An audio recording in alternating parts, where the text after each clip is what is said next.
by the candidates. The PBS NewsHour Politico Democratic debate continues live from Loyola Marymount University in Los Angeles. Once again, Judy Woodruff. Welcome back to the PBS NewsHour Democratic debate with Politico, and now it's time for closing statements. We each have 60 seconds, beginning with Mr. Steyer. I'm different from everybody else on this stage, and here's why. I'm running because corporations have bought our government, and we need to return power to the people. And for the last 10 years, that's exactly what I've been doing, taking on unchecked corporate power. That's why I'm for term limits, because if we're going to have bold change, then we need new people in charge and new ideas. I'm the only person on this stage who's built a large, multi-billion-dollar international business. I know how to grow prosperity. I can take on Mr. Trump on the economy and beat it.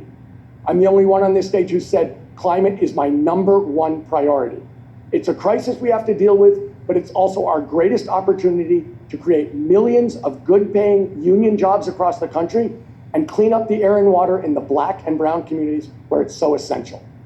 So if you want to break the corporate stranglehold, beat Mr. Trump on the economy, and solve our climate crisis, I can deliver.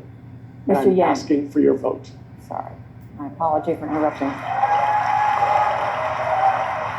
Mr. Yang. I know what you're thinking, America. How am I still on this stage with them?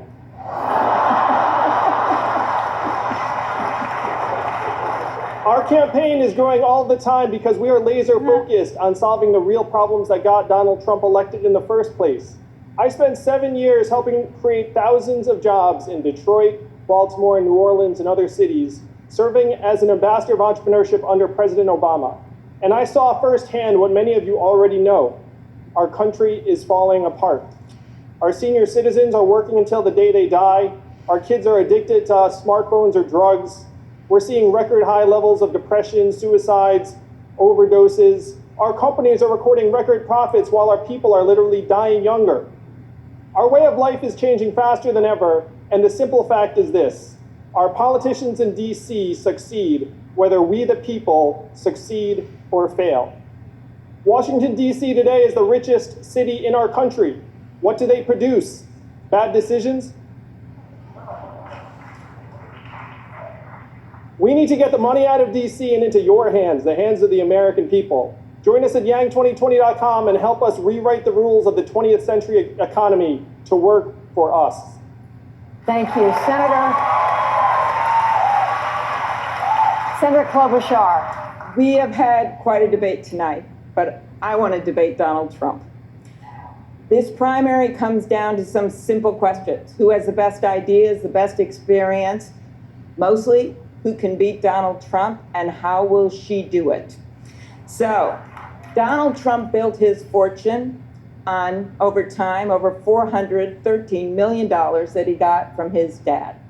My grandpa, he was an iron ore miner, a union member, worked 1,500 feet underground, and he saved money in a coffee can in the basement to send my dad to a community college. That's my family trust. And I figure if you are given opportunity, you don't go into the world with a sense of entitlement, you go into it with a sense of obligation. An obligation to lift people up instead of hoarding what you have for yourself.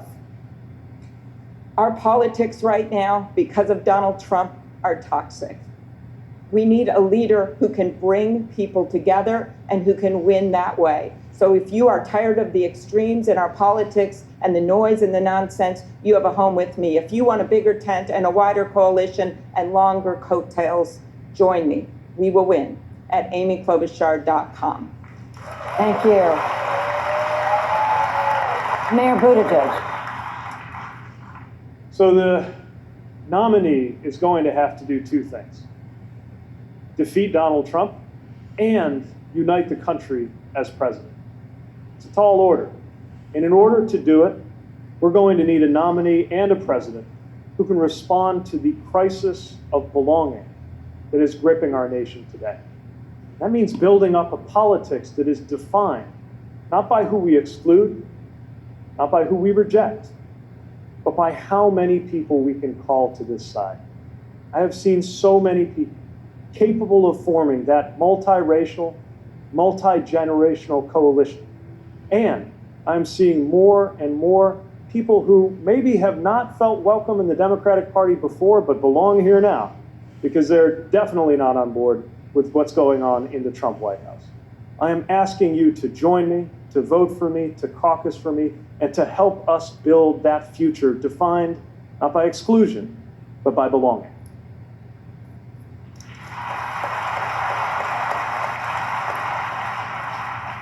Senator Warren. Did you call my name? This is a dark moment in America, and yet I come here tonight with a heart filled with hope. All three of my brothers served in the military. They're all retired. They're all back in Oklahoma. One is a Democrat, two are Republicans. But you know what unites my three brothers? Amazon. They are furious that Amazon reported $10 billion in profits and paid zero in taxes.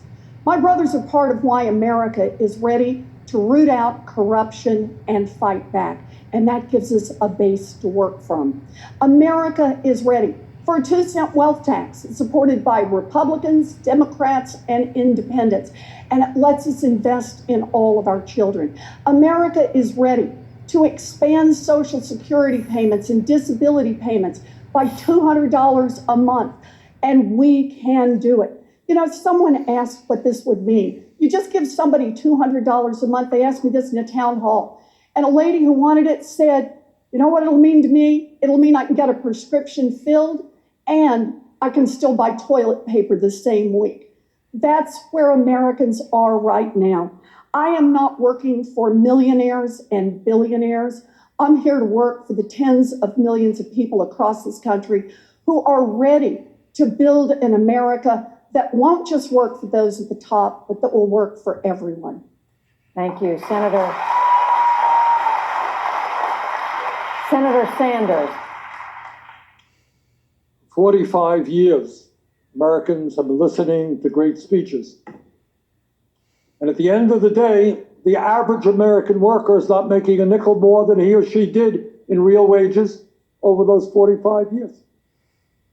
The truth is that real change always takes place. Real change always takes place from the bottom on up, never from the top on down.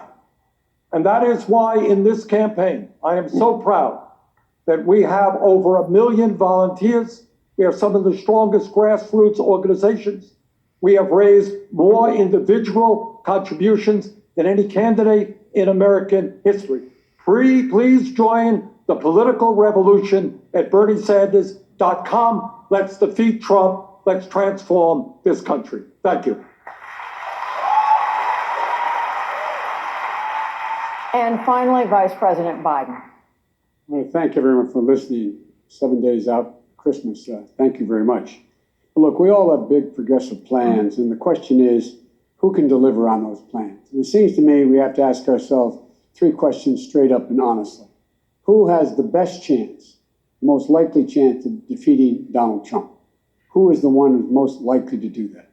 Number 2, who can help elect Democrats to the United States Senate in states like North Carolina and Georgia and Arizona and other states?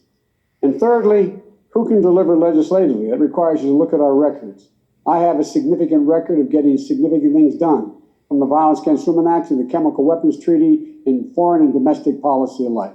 And so I think asking those questions, I believe, as you'd expect, that I'm the most qualified to answer those 3 questions.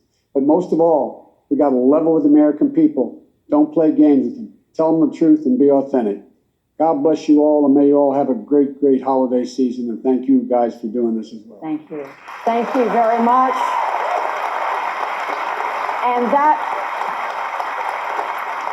And that concludes the PBS NewsHour Politico debate. I do want to thank my colleagues here at the moderator table, Tim Alberta of Politico, Amna Nawaz, and Yamiche Alcindor of the PBS NewsHour. Thank you all for joining us. Please stick around and watch PBS for some analysis. Thank you to the candidates.